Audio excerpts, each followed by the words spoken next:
Hello and welcome to the debate. I'm your host, Maqbool, with you at PTV WORLD. In today's show, we're going to be taking a look at the Supreme Court's hearing today with regards to the suo motu notice taken by the Supreme Court after the dismissal of the no confidence motion on Sunday. The legality of the Deputy Speaker's ruling in the National Assembly is being debated upon, and this is a matter of concern that the larger bench headed by the Chief Justice of Pakistan is taking a look at. Today was the second hearing. It has been adjourned again tomorrow at 11:30. The arguments by the opposition parties continue today, and there were various issues that were discussed with regards to the legality of the Deputy Speaker's ruling. Also, what came under discussion was the fact that the opposition parties did not attend the parliamentary committee meeting where the foreign conspiracy letter was shown.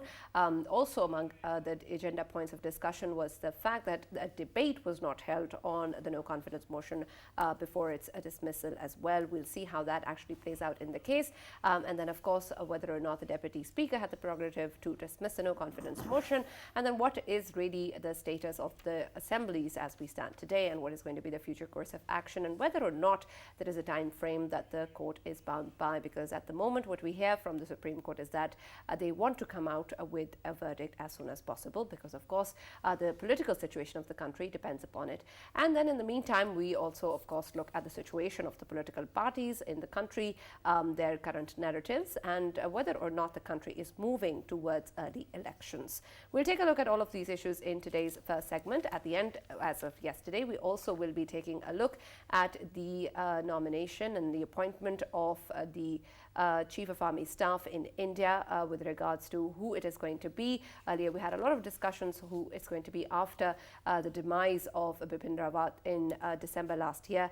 And after that, we've been talking about who it's going to be, but it seems it's now going to be Manoj Pandey, and who's going to be the Chief of Army Staff, and General Nirvani will be becoming the Chief of Defense Staff in India. How are these going to play out in terms of the Indian Army and the kind of situation it's going to impact with the way the situation currently stands in India and the way it stands with regards to other countries as well? For this and other issues in the show, we have with us, of course, in the studios, Farrukh Pitafi and Raja Faisal, as always. And we've been joined online by Yasir Latif Hamdani, who's a legal expert. Thank you so much, Mr. Yasir, for joining us in the debate today. With regards to what has happened in the Supreme Court hearing today, we of course understand that this is an important hearing with regards to what is going on in the country, and the matter of the Constitution is of course paramount as well. When we look at what has been discussed and the arguments that have been presented by the opposition parties today, and the statements that have come out, we know that the court and the larger bench has been talking about how policy matters are not a concern for the Supreme Court at the moment, and what they're saying is that they only want to focus on the legality of the Deputy Speaker's ruling. How do you think this is going to play out with regards to the constitutionality of the dismissal of the no confidence motion without voting? Yes, I think basically what's happening is we have to first look at whether whether the question of speaker's ruling is justiciable or not, and that is primarily the focus of the petitioners in this case. They say that the speaker's ruling has to be and is subject to judicial review of the Supreme Court. Now, that question has judgments on both sides. You've got judgments which say that a speaker's ruling is not justiciable, and then you have judgments that actually say that whatever happens in a parliamentary proceeding can be looked at if there is a constitutional issue, where if there is a substantive issue which is beyond sort of your regular procedural issues.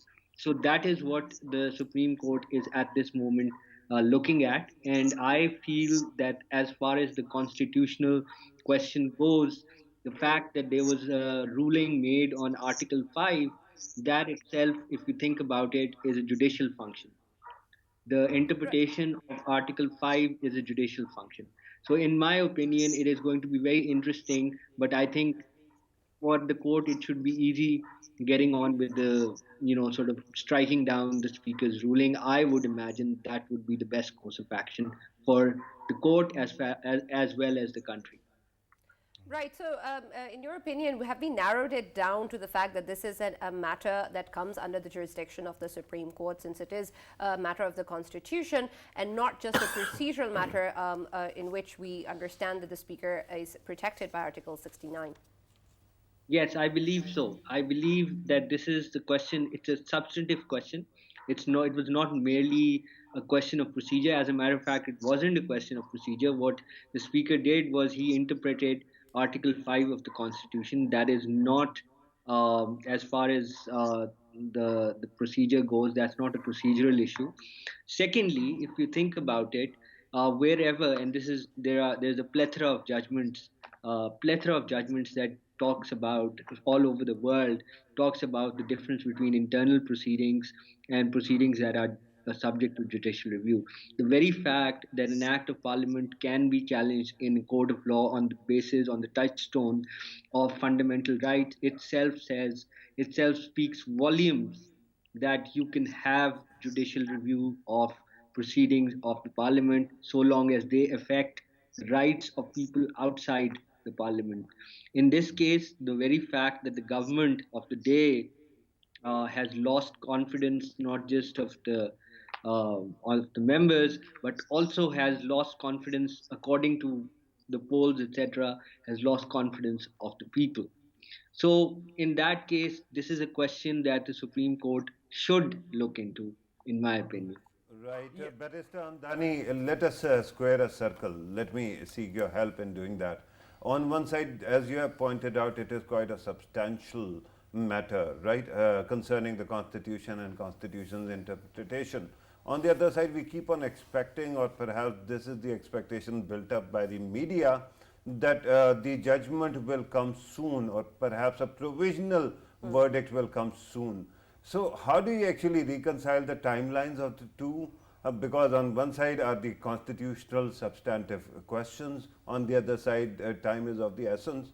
Secondly, can you give us any possible timeline if the entirety of this case pans out the way it is? How soon can we hear some verdicts, sir? As far as the arguments are concerned of the sides, today the petitioner side finished its arguments. All of the lawyers for various parties, various opposition parties, had their say.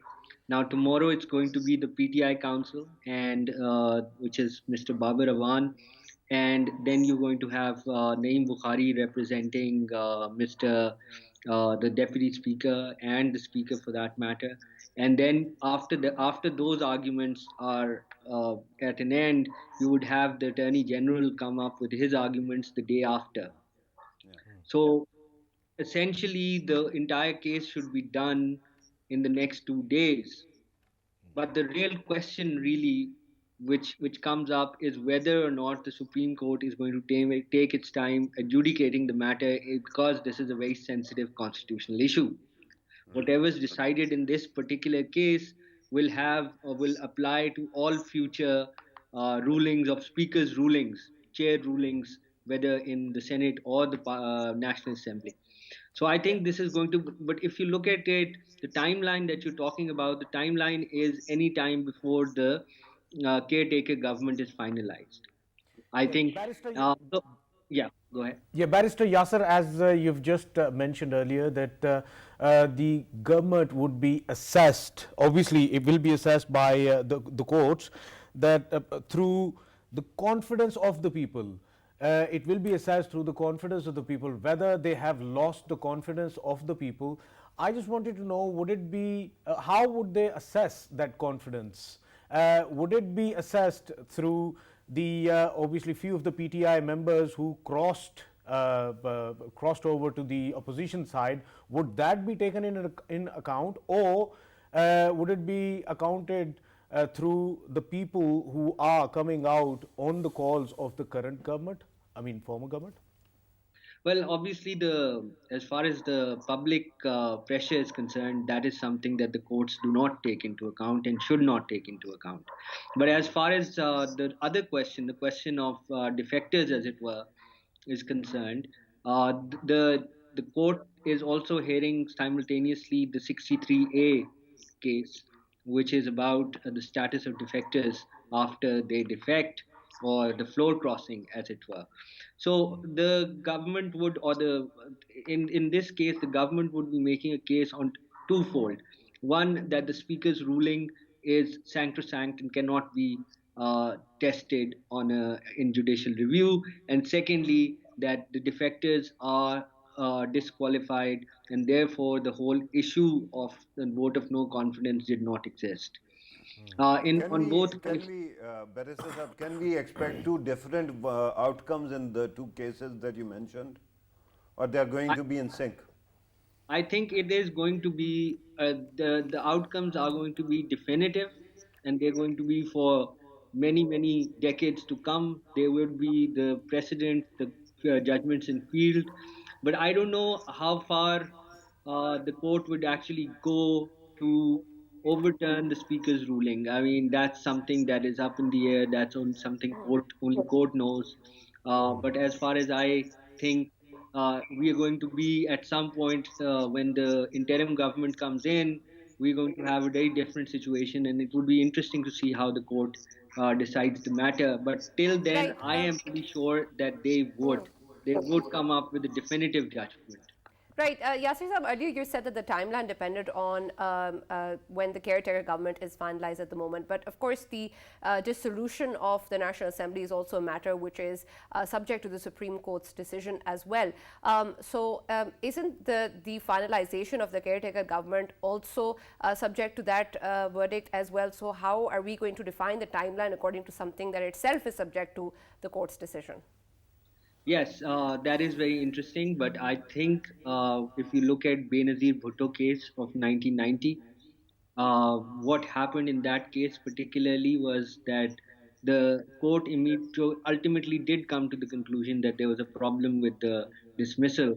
But then it said that since elections have already happened, and since the timeline has already passed, and now you have elections, and People's Party has accepted this, as the position of the opposition, therefore the court would condone the issue. So I Right. think if this spreads out, which is there is obviously it's in the government's interest, or it's in the previous government, or Imran Khan's interest, to let it sort of pan out and make it a bigger constitutional issue than it is. If that happens, then we would have that situation, something like 1990, happening again. Right. You were talking about 1990, but there is another precedent, 1993, where assembly was dismissed. Then there was an overturn of the decision, despite the fact that there was a caretaker set up already there, and it was dismissed then subsequently. Do you think that something of that sort can also play out? Well, I would imagine that is a possibility, but I think people just want ultimate goal and objective is to get the elections done. So I think at some point the court will just say that let's just get the elections done. Let's just get people to have their say and decide which way they're going to vote, instead of making or dragging this out as an issue unnecessarily. Right, but Barrister just one Yasser. thing quickly, Faisal. When we talk about the constitution, this is still, even though we move towards election, a matter of great concern whether or not the constitution was violated or not. So would the Supreme Court actually go ahead with a decision that sort of puts this on the side, at the back burner, whether or not the constitution was violated, irrespective of whether we go for elections? And since you have actually talked about the efficacy or the importance of this case as a precedent, the question is how does it actually impact future of no confidence in the parliament? Right. Will it not repeat again and again in the coming governments then? It will. It will, unless they come up with a verdict right now on this issue. So we are looking at a timeline of, by the end of this week, we should have a clear picture of whether the Supreme Court is going to decide this matter or not. Uh, I would imagine, that if they move towards, if the arguments are completed, and if the court comes up with a short order by, let's say, Friday. Friday is always a day that short orders come out on. If that happens, then we would have a clearer picture in terms of where the Supreme Court has actually, where the cookie is crumbled, the metaphorical cookie, as it were. Yeah, Barrister Yasser, if we look at today's proceedings, of course, Supreme Court, Chief Justice, he showed his concerns over that the next election, of course, that should be taking place within 90 days, if I'm not wrong. And he shown the concerns. And I just wanted to know if the decision goes ahead with it. Would we be considering that that 90-day span starts from the day everything happened in the parliament, or the day the decision comes out? I believe that time starts. One would have to, in my opinion, say, in my opinion, the time starts from the day the assemblies were dissolved. But the assemblies, do they stand dissolved at the moment since they're subject to the Supreme Court's decision? They are subject to the Supreme Court's decision, but if the decision comes in, because at this moment there are no assemblies. It's the question of All right. restoration. If they get restored, then they come back into operation. But at this moment, how things stand, there is no National Assembly of All right. Pakistan. All right. Yasir Sahib, earlier when we were talking about, of course, what is being discussed and what is being looked at in the Supreme Court hearing is, of course, whether or not there is a legality of using Article 5 for the dismissal of the no confidence motion. When we talk about that and the way that the case is being heard, what sort of arguments and factors do you think actually come into play? What is really the court looking for or trying to determine that is going to then determine whether or not using Article 5 is not violating the Constitution? We've seen different arguments come into play, such as whether or not the no confidence motion was debated, whether the deputy speaker can actually dismiss the motion or not. Are these actual considerations on the basis of which the legality of using Article 5 for this dismissal is going to be looked at? I think, yes, absolutely. Article 5, first of all, is something that only a court of law, in my opinion, only a court of law can determine. The speaker or the deputy speaker has no right to make a procedural ruling on the issue of who is a traitor and who's not, and who is in bed with the foreign powers, sort of part of a conspiracy against the country. That is Right. something that only a court can decide in a proper due process. So there's no due process at the moment in the deputy speaker acted was essentially in violation of, it vitiated the spirit of due process that is Right. So guaranteed. that is what I'm trying to understand. If it's that apparent as you're claiming it to be, then what is the Supreme Court actually looking at right now? What are the considerations at the moment in the hearing? Because if this is what we're moving with, then why are the arguments taking place? Yes, the argument is taking place because both sides have to be heard. So, I mean, it's as simple as that. You're obviously Okay. going to have So the decision both. is not going to depend on them? The decision is going to depend on them, because it depends on, I mean, I can only give you my opinion, but there is another Right. opinion out there. And the opinion is that the speaker can, and in this case, the argument that they make is that the deputy speaker fits in as long as the deputy speaker is acting or presiding over the house. Then he acts as the speaker, and therefore speaker's powers are vested in the deputy speaker. At that point, that is the government's argument. As far as the question of whether the speaker could have regardless of whether the speaker could have come up with a ruling on the constitutional issue, that is something that the Supreme Court is looking at very Right, because carefully. regardless, let's say perhaps the Supreme, the speaker actually was present, hypothetically speaking, and he did the same and presented the same ruling, then the matter of whether or not the deputy speaker can or cannot is set aside, and the matter still remains whether or not Article 5 is a correct justification. I want to understand the factors that are going to determine the Supreme Court's decision. What are they looking for at the moment? What are Well, they weighing? they'll obviously, I mean, they're going to look at the whole thing. They're going to look at whether there was a conspiracy. I think there is a very good chance that they would want to go into that question itself. There is no real indication at this time, but if they go into that question, because we are still in early days, or not early days, this is going to be decided in a couple of days. But the real question that we haven't gotten, the first hump that we haven't gotten over, is whether or not a speaker's ruling, a presiding officer's ruling, can actually be interfered by a superior court. Yeah, Barrister Yasir, don't you think that the whole process, of course, if it goes towards the investigation of the matter itself, that would take a lot of time. And right now, of course, we are getting news, even on the news everywhere, that there are administrative problems as well, especially the inflation. It has, overnight, it has touched the roof, and especially due to the Ramadan as well, and people are feeling problems on ground. And at the same time, there is a political scuffle going on between the two, between the major stakeholders of our political fabric. I just wanted to know that could we see Supreme Court coming up with a sort of solution, a quick solution, which is in favor of all of the parties, and that could be that simply going ahead with the announcement of a fresh election as soon as possible and declaring it, let the people decide everything? Well, I think that part is already done, isn't it? I mean, the Prime Minister advised the President to dissolve the assemblies and have a fresh election. The question really is whether the Supreme Court is going to endorse that. Supreme Court is not going to give you solutions. What Supreme Court is going to do is rule on the fact, or rule on the question of whether the speaker, what the speaker did, or the deputy speaker did, was the deputy speaker empowered to do so, whether the deputy speaker's actions are justiciable or not.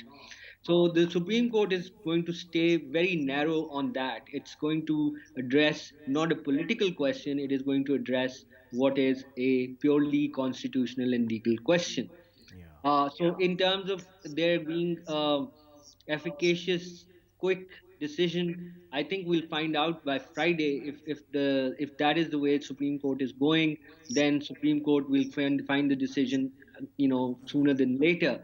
However, if the Supreme Court is going to go into the constitutional question further and have a longish academic debate over it, then we can pretty much realize that or we can understand that as far as the elections are concerned, they're going to take place in a certain period of time. Now, Right. the complication here is that I believe, if I'm not mistaken, the Election Commission this morning said that it would be extremely hard to conduct No, no, No, no, elections. no, they no, had denied denied. They had clarified. denied it. It was a fake news. It was It fake news. was a strange kind of fake news. One of the leading publications actually reported An it, invested and one. then later on there came this corrigendum. But Barrister Hamdani, let me ask you about another very interesting thing. Media pundits keep on framing the narrative in such a way that the onus in the end is on the Supreme Court. And that's why you must have heard many pundits actually complaining, why is it taking so much time? But when you look at the conduct of the counsels of the petitioners, one is astonished. Yesterday, Farrukh Naik Saab actually seemed all over the place. First, he said that actually go for the full court, and when that relief was not granted, then he didn't seem to be prepared enough. And today, when Raza Rabbani Saab went, he actually ended up demanding something even more time taking. He talked about a judicial commission to probe into all these matters. Do you think that when the honorable councils are going to take so much time, then judiciary has to take its time to mull over these matters as well? Well, I think that comment about the 17 judges, the full court reference or the full court situation, I think that was unfortunate. And I think the response that Naik Saab got, I think, it kind of, but I'm glad that the entire court did not get involved in this five-member bench is going to listen to it. But as far as Raza Rabbani Saab's arguments, I thought were very interesting and very on to the point. I didn't feel that he was trying to extend it. But as far as the arguments of the petitioners are concerned, they are now done.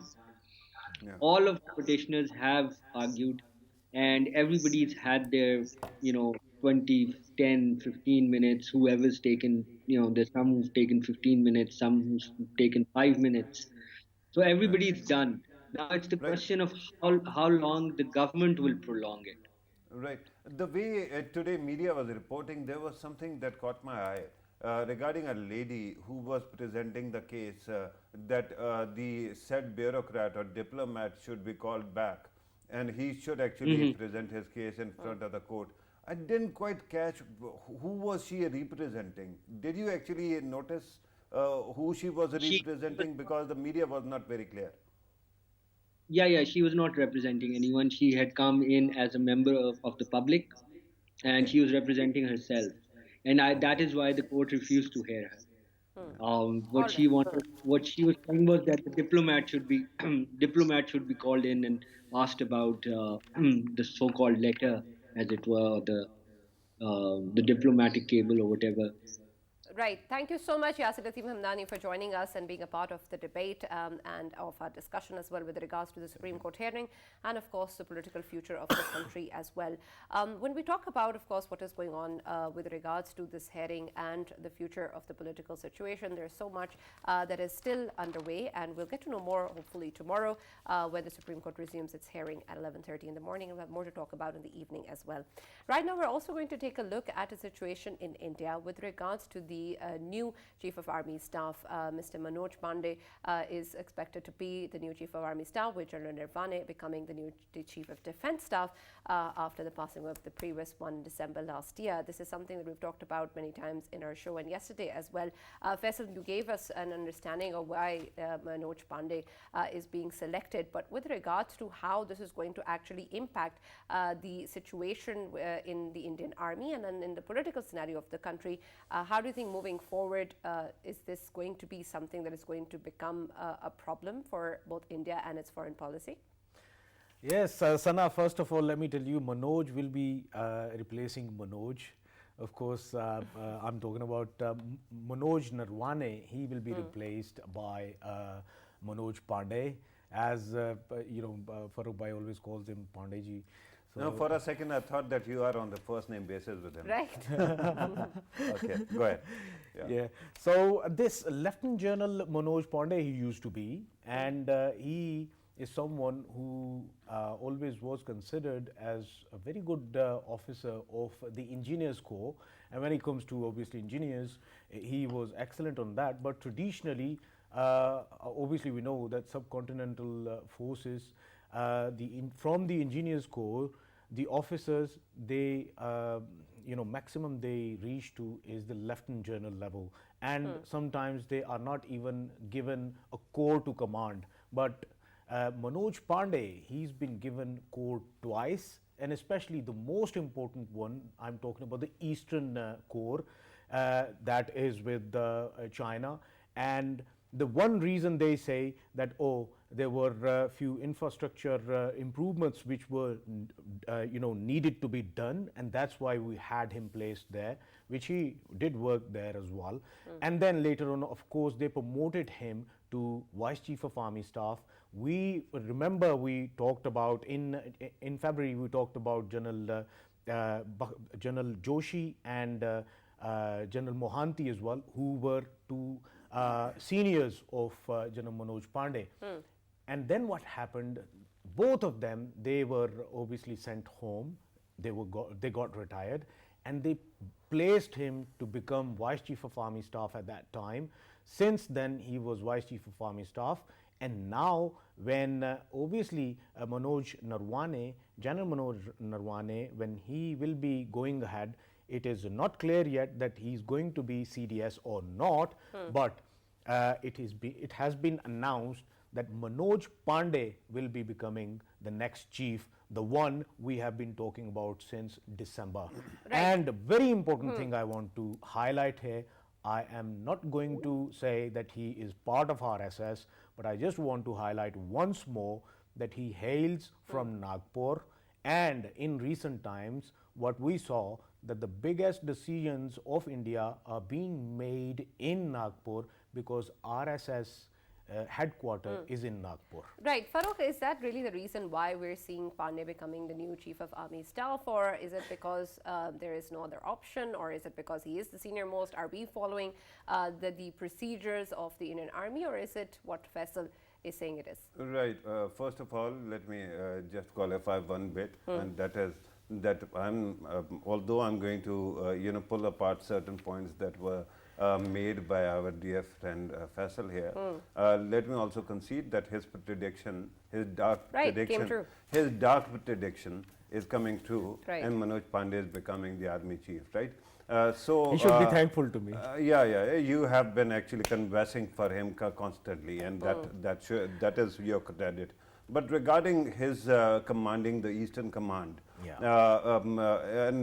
perhaps the excuse that I just heard was that there was infrastructural development. But there has been something very interesting when it comes to the purview of the office of the CDS, that is the total top position, and then another position that the CDS actually holds, that is the head of the DMA, Department of Military Affairs. The purview of these two offices is such that border infrastructure, amazingly, doesn't come under the purview of these two departments. Right. So Manoj Pandey was not supposed to actually build any bridges on this border, because that actually, portfolio still remains with the state governments that are the local governments, right? And regarding his being a very good, engineering corps general, let me also point out and place it on the table that his record is not that great. Perhaps the most accidents of collapsing bridges and stuff actually happened under his watch. Right. Let me.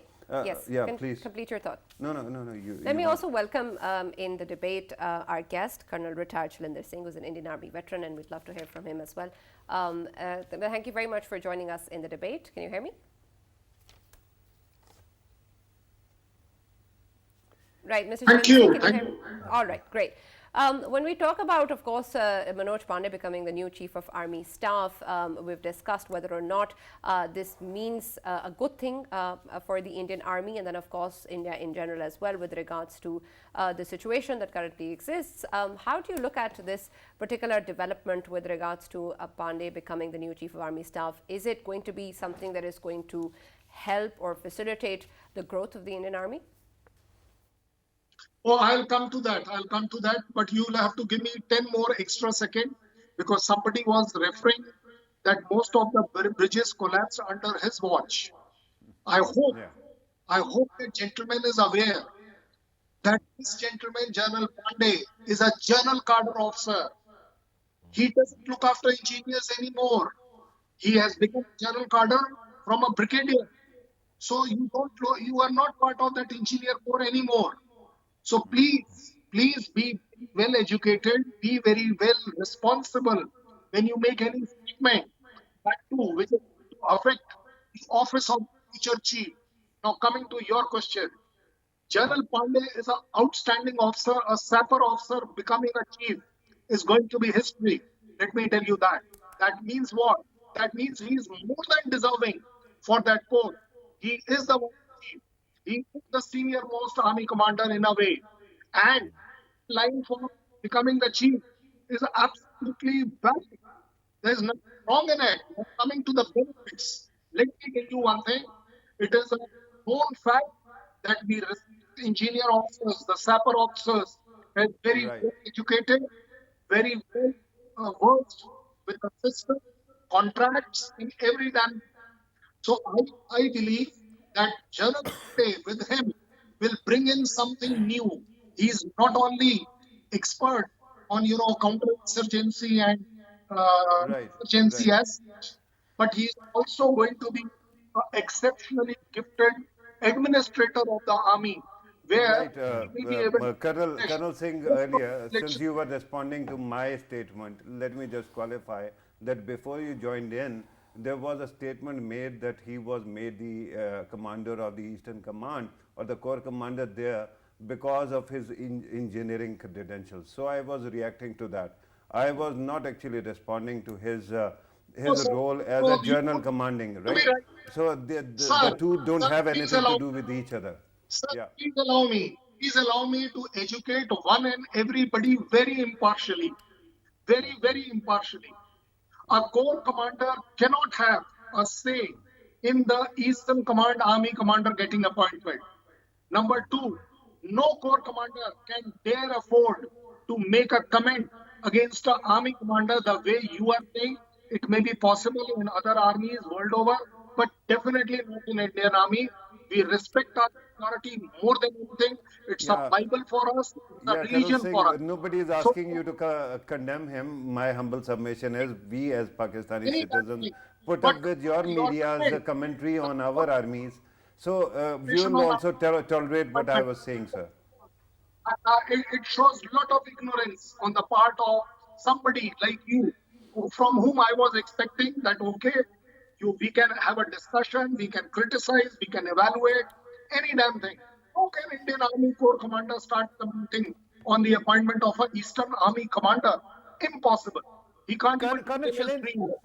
Colonel Shilendra, earlier you mentioned that you actually hailed his counter-insurgency tactics he applied in the Eastern Command, and of course we know that in December there was an incident in which 13 people in the daylight they were shot at by the army and they were killed. I'm talking about Eastern India, northeastern India, and we constantly hear news coming from the Seven Sisters, Mizoram, Manipur, everywhere, that there is trouble, especially this trouble increased while General Manoj Pandey was commanding over there, sir.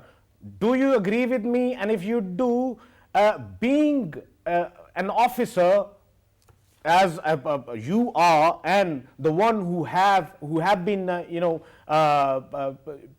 serving everywhere, especially in Eastern Ladakh as well, in Kashmir, who knows how things move on. Do you agree with me that he failed to control people over there? Okay, great. That's a great question, and I'm prepared to face such question very, very responsibly. Luckily, I have served in 5 of the states in Eastern Command. I have been in 5 states altogether, and I have seen all the 7 states otherwise also. Now, coming to the insurgency, let me tell you very responsibly, very honestly, killings in Northeast has happened. People have got killed. There's no doubt about that. But there has never ever been a deliberate killing. There has been mistakes. There have been mistaken identity. We had very recently a thing going viral that where one of the SF officer has taken responsibility for those 2 boys who were moving around with a shooting rifle, and they were actually going for a shikar, but they were mistaken for a terrorist or insurgent, which was accepted by that officer so well. So let me tell you, mistakes has happened. It has happened more than a number of times, and there cannot be any denying. But All I'm Right. right, going to Mr. make Singh. Allow me to just ask one cross question. very Colonel Saab, I hope you can actually hear my voice. Just to unpack, you just used a term regarding mistaken identity. And in mistaken identity, certain people were shot down. So what that actually telegraphs to me is that even people who are thought to be or deemed to be criminals, they are not given any access to due process before they are killed. Is it not true? And if you could elaborate, was that a mistake or a deliberate stuff when we saw Major Gogoi, tying up one of the Kashmiris with his jeep? Was it a mistake as well, sir? well, allow me, both the panelists. I respect your question. I will answer both of them very, very frankly, honestly. But let me tell you, Gogoi has got nothing to do with Northeast, by the way. One. Number two, I thought we were discussing General Pandey's appointment. It has got, again, nothing to do with both these questions which you have asked. But still, I'll answer. Thank you very much, sir. Uh, I'll put it like this, very frankly and very, very responsibly. I'll not take any sides. Coming to the question whether somebody was killed deliberately or not, tell me one thing. Why will any army, even including Pakistan army or for that matter other armies, why would they kill a civilian deliberately? I will give you another example. There has been some killing. Yes, where a group of locals traveling in a vehicle were mistaken. There was a mistaken intelligence input given by the locals that there are terrorists traveling in that vehicle. So they were pushed. Later on, it was discovered. And see the beauty of the justice. See the beauty of the transparency. that it was accepted by army that yes, it was by mistake, and we apologize. We Yeah. really. Now coming to Yeah, Gogoi, but Colonel coming to Saab, Gogoi. sorry to cut you, and I Rajasthan, respect, first, I clearly. respect the honourable way in which you are responding the questions. And But always do. with due respect, sir, admitting the guilt or admitting the fault will not bring the people back. So is it not more advisable that instead of actually shooting first and checking later, you first actually provide everyone with due process and go take them to a court of law? Sir, I can only tell you one thing very, very personal to me. I have operated there. Yeah. There is no scope. There is absolutely no scope that you verify somebody's identity. I will tell you, I'll give you a reason. If there is somebody who's traveling with a weapon and I have a weapon, it is a very clear-cut case whether he will shoot me first or I will shoot him first. I being trained, I being All Yeah, right, all right. yeah. Mr. Singh, we're almost out of time, so I'm going to Just- ask just you the the last last question. Faisal, Yeah. let me ask the last question. When we talk about the appointment of Manoj Pandey, we of course have spoken about whether or not that the factor in is there with regards to him hailing from Nagpur or not. Would you agree that that has been a factor in his choice? And overall, with regards to the saffronization of the Indian Army, would you also deny that? Sana, I didn't get this question clearly. Can you please repeat it for a simpler words? Right. Is Manoj Pandey's appointment as the next Chief of Army Staff also based on the fact that he's hailing from Nagpur? Okay. RSS, Let sir. me. It doesn't happen in Indian Army like that. But yes, we are always lobbying. Every state wants that. Yes, if there is somebody eligible from his state, they want people in that state want to claim. We have somebody from our state. So that kind of lobbying is there. The appointments are never decided in Indian Army by So, state sir, to the RSS lobbied for him? And frankly, regarding things that can happen or cannot happen in Indian Army, Yeah. we saw something unprecedented happening when General Bipin Rawat was elevated. Yeah. Sir. Before that, the seniority principle used to be the, the rule that decided who is going to be promoted to the Army Chief. But that became an exception, was it not? Sir, I can only tell you one thing. I did say that. Okay, states will always try and claim a political mileage out of it that yes, somebody from our state is the chief for that matter. Yes, it can happen. There is no denying. But I don't think that decide the appointment. It may influence, it may All right. be, One it may last- Thank you one very last much. question, sir. We're One out of last. time. Faisal, we're Sir- out of time. Sir, We have CDS. to end the show. Narwane, General Narwane, is he going to be CDS? Or he's not thinking about it? I'm not being the senior most. He is the senior most eligible. All right. Why Thank you not? very much, Mr. Shalinder Singh, for joining us and being a part Thank of you the very much, debate. sir. That's all we have time for. Thank you, everyone, for watching Thank the you, sir. debate. And we'll see you tomorrow at 7 with more issues with regards to what is going on both within Pakistan and around the world. Stay tuned to PTV World.